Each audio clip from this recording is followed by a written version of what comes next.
Korang tahu tak, dekat utara Sarawak ni ada satu bandar yang dipanggil Bandar Peranginan. Ya, inilah dia, Miri Sarawak. Bukan je moden dan cantik, tapi Miri ni penuh dengan sejarah, pantai yang indah, makanan menarik dan gua paling terkenal di dunia. Hari ni kami menyambung trip kami dari Mulu terus fly ke Miri dengan menggunakan pesawat kecil Etihad dari Maswing. Tak sampai sejam pun kami telah pun tiba di Miri. Sampai je Miri Airport ni terus meet and greet dengan tour guide kami sepanjang di Miri nanti. Kali ini kami check in dulu di Mekyo Miri City Centre. Turun je bas kami disambut meriah oleh pihak Mekyo Miri sambil menyaksikan persembahan selamat datang khas dari mereka. Hotel ni sangat stylish dan terletak di tengah-tengah bandar Miri. Pada waktu petang, kami memulakan city tour kami ke Canada Hill. Di sinilah tempat yang wajib korang singgah bila sampai Miri dan bergambar di Sanesh besar Miri ni. Rezeki kami kali ni sebab dapat tengok sunset yang sangat cantik dari atas Canada Hill ni. Makan malam kami tak lengkap kalau tak makan dingin hai seafood. Seafood dekat sini sangat fresh, portion besar dan memang puas hati untuk makan beramai-ramai. Hari kedua di Miri pula, kami bertolak ke Nia National Park, salah satu UNESCO Heritage Site di Miri, Sarawak. Trek dekat sini mengambil masa lebih kurang 8 ke 9 km dan mostly boardwalk. Sebelum tu, kami singgah dulu di Museum Arkeologi Nia dan mendalami sejarah-sejarah menarik di sini. Selepas perjalanan lebih dari 8 hingga 9 km, kami berehat sebentar di satu market kecil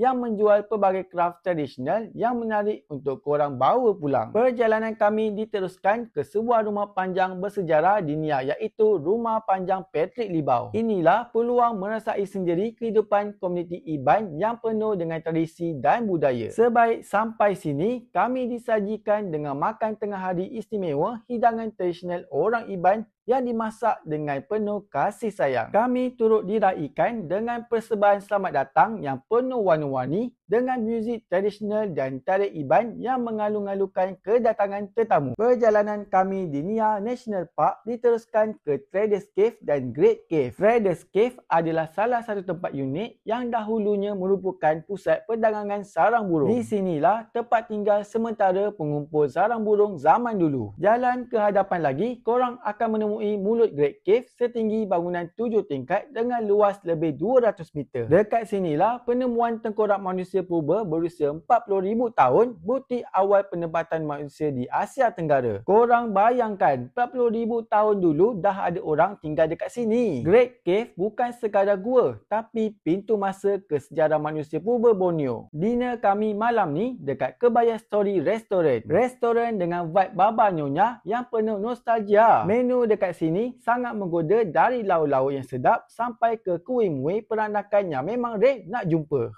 Pagi ni kami breakfast dekat Tamu Muhibah Miri yang famous dengan hidangan lokal iaitu 3 adik-beradik gemuk. Tengok mi kolot special ni, portion besar, sedap dan confirm kenyang. Lepas je breakfast, kami berjalan-jalan dekat Tamu Muhibah dan Tamu Khas. Dekat sini, pelbagai kraft tangan atau oleh-oleh yang korang boleh beli untuk dibawa pulang. Selain tu juga, kami sempat untuk singgah di Sarawak Tourism Board Cawangan Miri. Dekat sini, korang boleh bertanya ataupun mencari maklumat-maklumat tempat-tempat menarik untuk korang explore di Miri dan Mulu. Sampai Sarawak, rugilah kalau tak cari kek lapis Sarawak. Ini dia kek lapis Siti Payung. Kita orang siap dapat tengok demo macam mana kek lapis dibuat dan rasa sendiri kek lapis dari Siti Payung. Korang tengoklah dekat kedai kek lapis Siti Payung ni. Pelbagai jenis kek lapis korang boleh beli dengan harga yang berbaloi. Lunch terakhir kami di Miri hari ni dekat Mumbu Restaurant di Marina Park City. Pelbagai menu-menu menarik dan sedap korang boleh try dekat sini. Dan akhirnya inilah penghujung perjalanan kami 5 hari 4 malam di Mulu dan Miri, Sarawak. Satu pengalaman yang betul-betul membuka mata. Di Mulu, kami meneroka gua yang menakjubkan, menyusuri sungai dengan longboat,